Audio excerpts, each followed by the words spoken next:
Hello everyone, welcome to Healthy Relationship Review.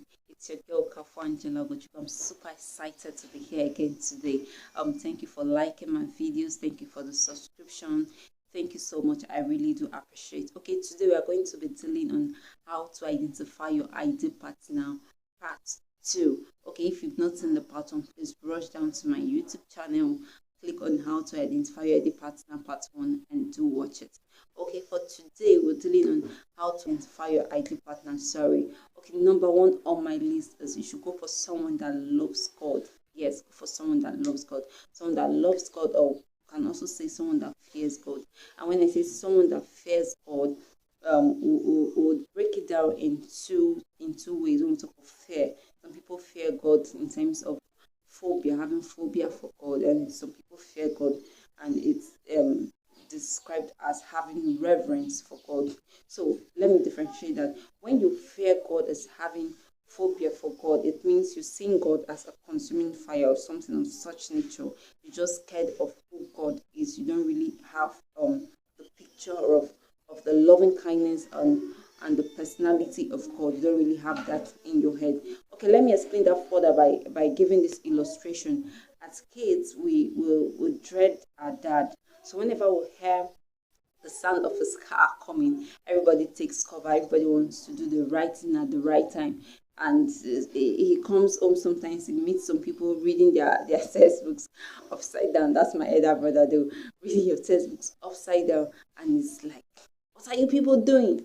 So in such scenario, we don't really reverence him. We have phobia for him. That's what we have for him. Because if you have reverence for God, if you have reverence for your dad per se, whether he's there or not, you just see yourself doing the right thing that you're supposed to do. That's how it is. So when you say go for someone that have reverence for God, it means someone that sees the personality of God, that even when you're there or you're not there, the person won't do anything to hurt you. The person won't do anything because it's not really about you, it's about God. That's what the person has in his head.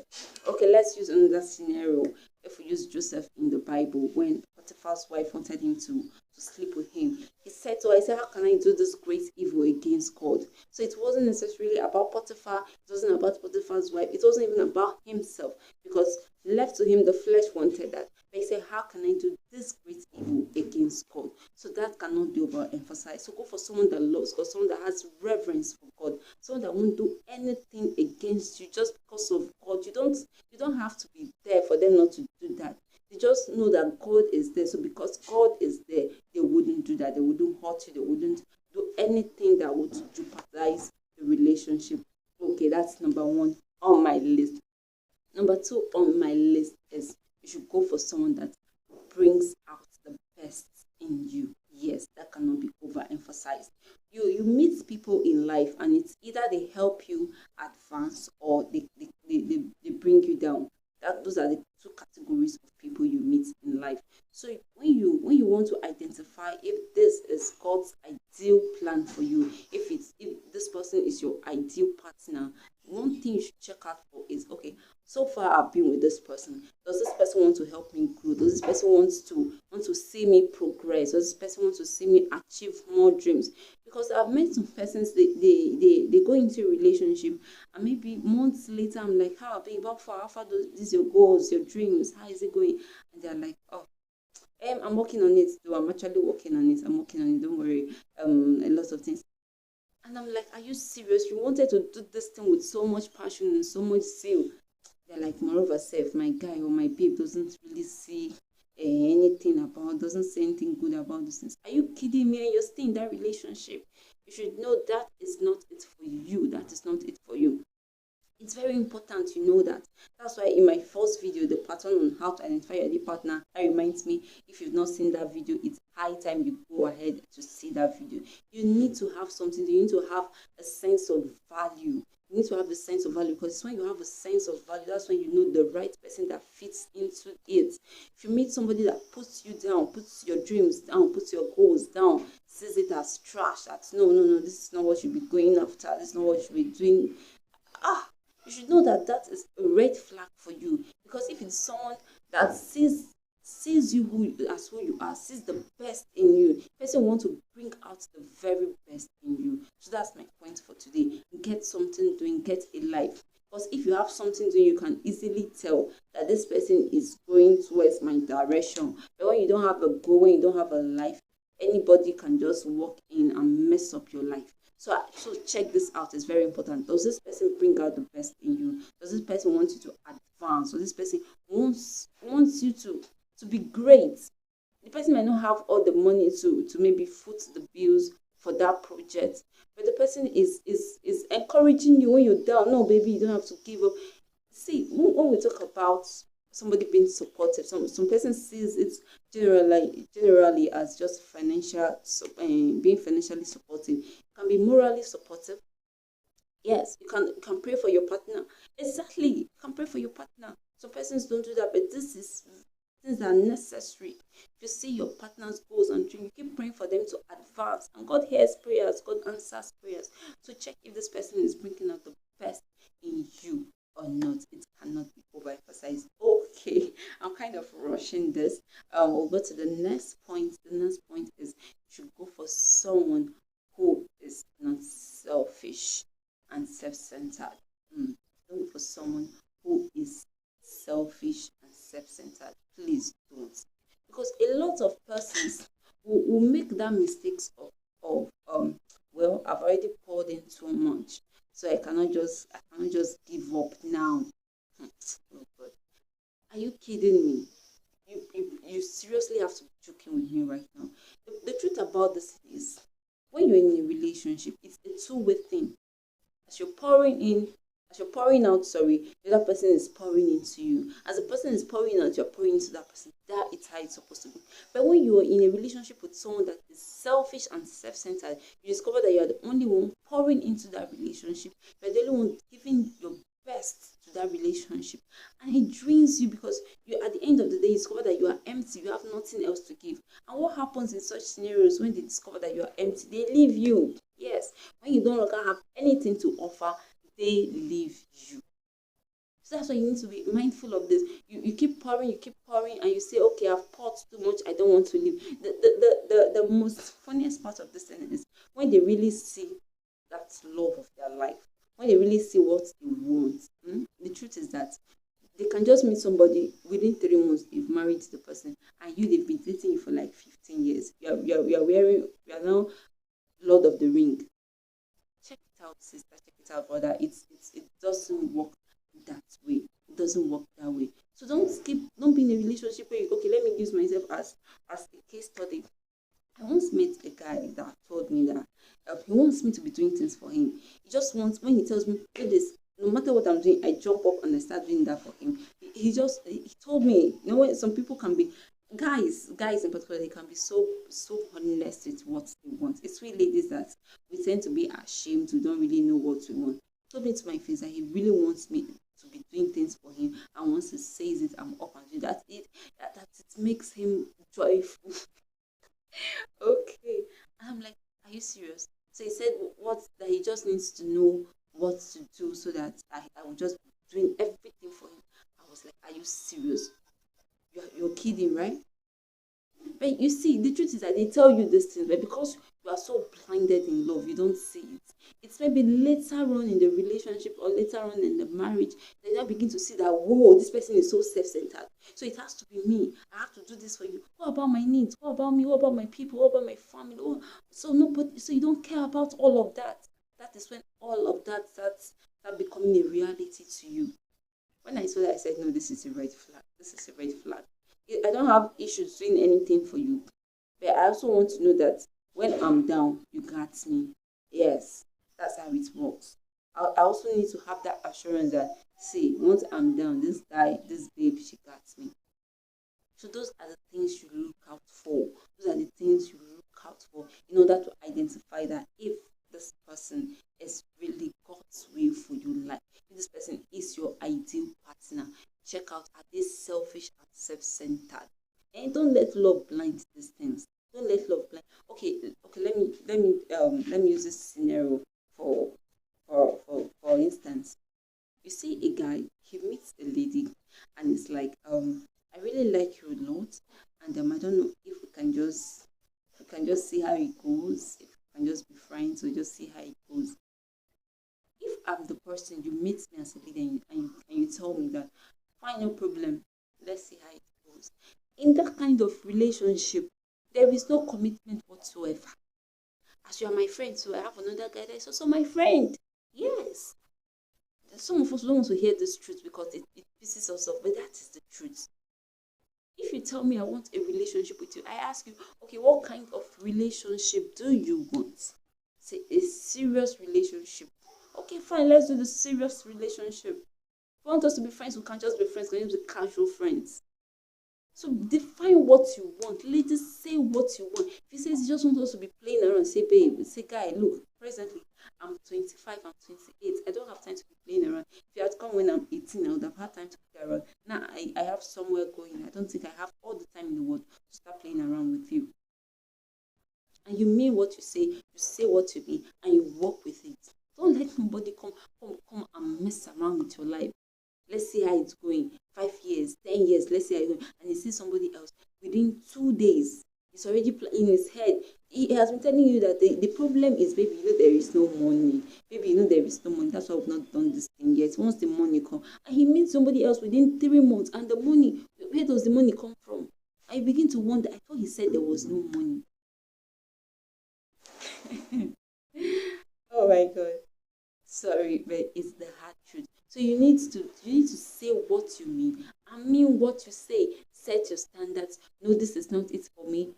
It will help you. It will guide you. It will guide you a lot. It will help you from falling prey. It will. But most times we don't want to consider that. We just feel, okay, let's just play around. Let's just see how this thing is going, and you end up wasting your life. You end up wasting your destiny. Okay, the next on my list. Okay, there were actually 5 points, but I don't know how many I've given. Though the next on my list is you should go for someone that has a spiritual authority over him. Somebody that has somebody he listens to. Okay, before I continue, please don't forget to like this video. Don't forget to subscribe to my channel. I'm counting on you. I'm counting on you to do that. Okay, let's go back to the topic. You need somebody that has a spiritual authority over himself. Somebody that he listens to. There's some persons, they have nobody they listen to. It's what they want to do that they will do it just the way they want to do it. That's how they operate. So when you meet somebody like that, you should know that it's a red flag. Because tomorrow, maybe right now you're enjoying it. Maybe you yourself are saying, who is my father? Who is my mother? My mother that left my father that left my mother. Who is my pastor? I beg, let's do this thing. Let's get married sharp. Okay, fine. There's no problem. The truth is that when a guy knows that you have an authority over you, he doesn't just come around to play around, because he knows that lots of persons to report to. He has a lot of persons who question him. So when he knows you have an authority over your head, he wouldn't just want to come around and play around. No, it's when you say, okay, come and meet my pastor. See, if he actually came to play around with you, he wouldn't come. He wouldn't. You need someone that has a spiritual authority over his head. Someone you can talk to, someone that when he starts misbehaving, you can easily call the person and say, okay, check this person, look at what he or she is doing, look at somebody to put them in order. Sometimes when you ask them that, do you have a spiritual authority over you? Do you have someone who is your mentor you listen to? They tell you, Barack Obama is my mentor. You must be kidding me right now. How can you tell me that Barack Obama is your mentor? He's also my mentor, Oga. We need somebody we can see. Will I pick up the phone now and call Barack Obama's number? And he will say, yes, that's my son. I know that. What are you talking about? So basically, they just call the names of some top pastors that they don't even have any. Those people does not know them from anywhere. And they claim he's my mentor. We need somebody we can call, somebody who can say, hey, look at what is going on with your son, and the person can be able to put you in order. That is what we need. We need somebody that we can call, and the person will be able to put you in order, put you on the right track that you should go.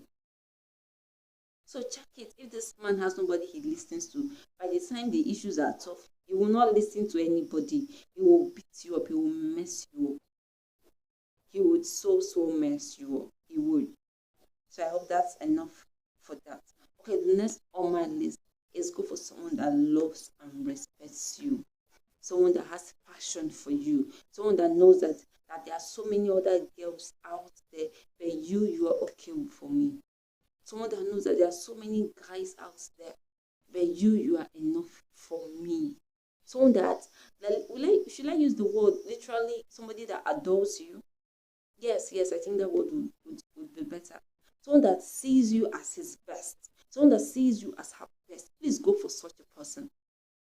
Someone that is disciplined enough. Oh, because someone is disciplined enough to know that I just have to stick here. It doesn't have to be all rosy, but I know I'm okay here. Because these days we've kind of abused the word love. It no longer has meaning. When somebody says I love you, most times it's just I want to get into your pants and that is it. Okay, I don't mean to say this. I was once in a relationship with someone, and it was the relationship really wasn't official yet, but we're seeing her. We're friends basically because he asked me out and I said let's be friends. That was what I said. So um there was one time I did something around his office. I wanted to use the bank around his office. So I called him, I was like, hey, I'm around your area. So he said I should come in. So I came into his office and how you doing? We're fine. I discovered he was just all over me. He was like, wow, you look beautiful. I said, thank you, thank you. And after everything, I left. I go home late at night. We were talking, and I was like, "Wow, the way I was looking today, that my saving grace was the CCTV cameras. That if not, he would have just dragged me to one corner, and the rest would have been history." I said, "Egg bamiu." See wahala. I was like, "Are you kidding me?" He was so saying it. He was so proud of what he was saying. He was so serious about what he was saying. I was like, so that means I cannot come to your house. Oh. Because the day I venture come to your house, that means I have dug my grave by myself, just waiting to die so they can roll me into it. He said no. That the way he expresses love is when he has sex with his woman, that's how he expresses love. I was like, no, you can't be serious. I was like, do you know that people rape teenagers, adults, and adults will see a 5 years old girl and rape her? That's having sex with her. That cannot be defined as love. That is no love. And I also said, people meet prostitutes and they pay them for the night, they have sex with them, and that is all it. That is not love. It is so not love. It is intimacy that builds sex. And not the other way around. It's not sex that builds intimacy. But like, what are you saying? He was so sincere about this. I had to tell him, Oga, we are not currently. But you see, even this friendship, we cannot continue the friendship. I'm so sorry. We can't continue the friendship. That's why I said in the pattern of this of how to identify your ID pattern. That's why I say you need to have a value, have a sense of value, have it, know your standards, know your do's and your don'ts, and stand by it. If I had no standard, I would have gone in for that. Yes, that's the truth. But I knew that wasn't love. So you need to go for someone that respects you. We have to end that relationship based on that. Fine, the guy had other good aspects, but I know this, I can't, this is not negotiable. Because my body is the temple of God. My body is the and one thing youths or young people don't know, or let me just say everybody, let me not just say youth, is that sin has nothing to do with God. God has handled sin. Sin has nothing, like absolutely nothing to do with God, but it has everything to do with us. Sin destroys us. It's us. It does not affect God. So if we have that mentality on our head, we'll be able to say, this is what I want and this is not what I want. That's the point. So if you're a guy and when you see the big boobs and the big this, big that, that's your spec. That's your spec in a lady.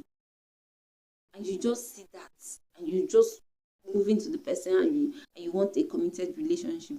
The truth is that if that is all you see in that lady, tomorrow you're going to see something bigger than what you have, and you will not be, and that won't be enough for you. that won't be enough for you. Okay, like my mentor, Pastor Kingsley Okonkwo, he would always say, he would say that you're not married to him, but you're sleeping with him now. You're not married to him yet. You're sleeping with him now. You're teaching him adultery. You're teaching him how to go outside now. Now, when he now marries you, he's all yours. He still wants to do what? To have that thing that he doesn't have. He still wants to go out there and put his hands where he shouldn't. So today that he has not married you, he's taking you to the club, you are partying. Tomorrow you are pregnant, you cannot go to follow him to the club. He's going to look for another chick that will follow him to the club. It's as simple as that. I'm just quoting what my mentor do say. You get my point. So these things are not things that you should neglect. These are points to look out for. Okay, I'm just going to go through it again. Number one is go for someone that loves God, someone that won't do anything to you because of the God factor. Go for somebody like that, someone that loves and respects God, someone that have reverence for God, not necessarily phobia for God. Because there are a lot of persons in church, all they have for God is phobia for God. They don't really know who God is. They don't have that reverence for Him. They don't, because he's a pastor does not mean he reverence God. Because he's a choir master does not mean he reverence. Because he's his intercessor, or what do they call him, prayer warrior, does not mean he reverence God. By their fruit you shall know them. You will be able to know he that reverence God or not. So go for someone that loves God, someone that reverence God. Then I said number two, go for someone that brings out the best in you, someone that makes you a better person, a better version of who you were previously. When you meet this person, how was your life? Now, how is it? Is it going forward? Is it going backward? Check out for that. And I said you shouldn't go for someone that is selfish and self-centered, because they are going to drain everything in you. They're going to empty you all out. And sometimes you say you don't want to leave because they've emptied you, and guess what? They still eventually leave when they see a full cup somewhere else. So don't go for somebody that is selfish and self-centered. Please don't go for somebody like that. And I said go for somebody that has an authority over his or her head. Someone that when things are going down, the person can put you in order. The truth is that sometimes we know the right thing to do, but we just want somebody to tell us. Yes, it happens to everybody, even me here. Sometimes I know the right thing to do. I just need see that person I listen to. Let that person just come and tell me that thing. You see, my head will just correct. My head will just correct once. So we all need. So just imagine that this person doesn't have anybody that talks to him, doesn't have anybody he listens to, and the notes just lose. So that means the note is lost forever, because nobody can put that note in order. Nobody can put that in order. So, and the last on my list is for someone that loves you, someone that has passion for you, someone that literally adores you. Yes, do. It happens. We have them. It's not because you're the best, but you are enough. Because there are so many best out there. You get my point? So that is what we have for you today. If you have any question, you have anything you want me to address, please drop it on the comment section and I will address that issue. If you want me to, there's a video, a topic you want me to make a video on, please do that. I'm here for you. I'll drop that video for you as soon as possible. And don't forget to like my channel. Don't forget to like these videos. Don't forget to subscribe to my channel.